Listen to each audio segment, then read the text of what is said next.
ஏற்கனவே கிரிஞ்சுக்கே மூஞ்சில பஞ்சு கொடுக்குற அளவுக்கு எல்லாம் கடுப்பாயிட்டு இருக்காங்க. இப்போ இன்னும் ஒரு படி மேலே போய் டாஸ்க் லெட்டரை கிழிச்சு போட்டு, அதுவும் இல்லாமல் அவர் கேள்வி கேட்கும்போது சின்ன பிள்ளை சிரிச்சுக்கிட்டே கக்கூஸ் வர மாதிரி சிரிக்கிற மாதிரியே ஒரு மூஞ்சை வச்சுட்டு இரிட்டேட் பண்ணிட்டு இருக்குதுங்க. இதெல்லாம் பார்த்து பொறுமையா இருந்த ஒருத்தர் பொங்கி எழுந்து பொசுக்குன்னு கத்தி பயமுறுத்தி விட்டாருன்னு சொன்னா கேட்கவே சந்தோஷமா இருக்கா? அதை வாங்க யாருன்னு உள்ள போய் பார்க்கலாம்.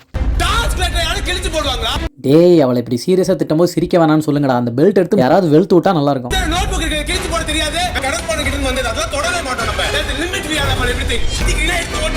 நல்லா உட்காந்து ஒட்டு, அப்படியே அது மண்டையில வைக்கலாம் ஒரு கொட்டு. அந்த மாதிரி தான் கடுப்பாகுது.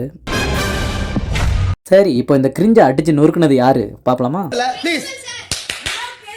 வினோத் முன்னாடி போய் நின்று ஸ்டேஜில் ஏதோ பேச வர்றாருங்க.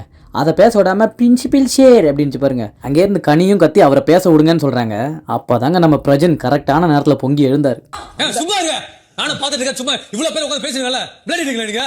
அவர் சும்மாலாம் கேட்கல, சும்மா செம்மையா கத்தி விட்டாரு. இப்போ அந்த கிரிஞ்சு மூஞ்ச பார்க்கணுமே நீங்க. ஐயோ, எஃப்ஜே என்ன எப்போ பார்த்தாலும் கியூட் கியூட்னு கட்டி பிடிப்பான், இவர் என்ன எப்படி கத்துறாரு அப்படின்ற மாதிரி கொஞ்சம் மிரண்டு போய் அரண்டு போய் தான் உட்காந்துருக்காங்க. இவ்வளோ பேர் பேசிட்டாங்கல்ல, ஒரு நாள் இரிட்டேட் பண்ணிட்டு இருக்கீங்க எல்லாரையும்.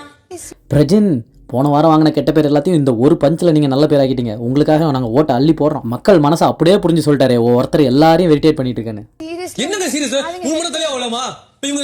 கிடையாதா? நல்லா கேளுங்க சார், புட்டிச்சு ஜெயிலில் போடுங்க சார். அதை எனக்கு புரிய மாட்டேங்க. பேசிக் ரெஸ்பெக்ட் இல்ல, ஒண்ணு கொடுக்க மாட்டேங்க. அவரு கேட்டுட்டு வந்து உட்கார நீ பாட்டு வளர்த்திட்டு இருக்கீங்க. ஐயோ, இப்படி செருப்புல சாணி எடுத்து அடிக்கிற அளவுக்கு கேட்டீங்களே, இப்போ அந்த மூஞ்ச கொண்டு போய் எங்க வைக்கும்? போங்க, யாரும் மதிக்காதீங்க. கிரிஞ்சு மூஞ்சி ஆஃப் பண்ணதுக்கும் மக்கள் மனசை பேசி அவங்க வாயை ஆஃப் பண்ணதுக்கும் இதுக்காகவே இவங்களுக்கு ஓட்ட போட்டு கொஞ்சம் ஜெயிக்க வைக்கணும். இந்த லெட்டர் கீழ்ச்சி போட்ட கியூட்டை பற்றி நீங்கள் என்ன நினைக்கிறீங்க? இதை ஏற்கனவே கலாச்சி ஒரு வீடியோ போட்டிருக்கோம், அது டிஸ்கிரிப்ஷன் லிங்க்ல இருக்கு. பார்த்தீங்கன்னா பிரஜன் பண்ணது கரெக்ட் நினைச்சிங்கன்னா இந்த வீடியோக்கு ஒரு லைக் போட்டு ஹைப் பண்ணி விட்டுருங்க.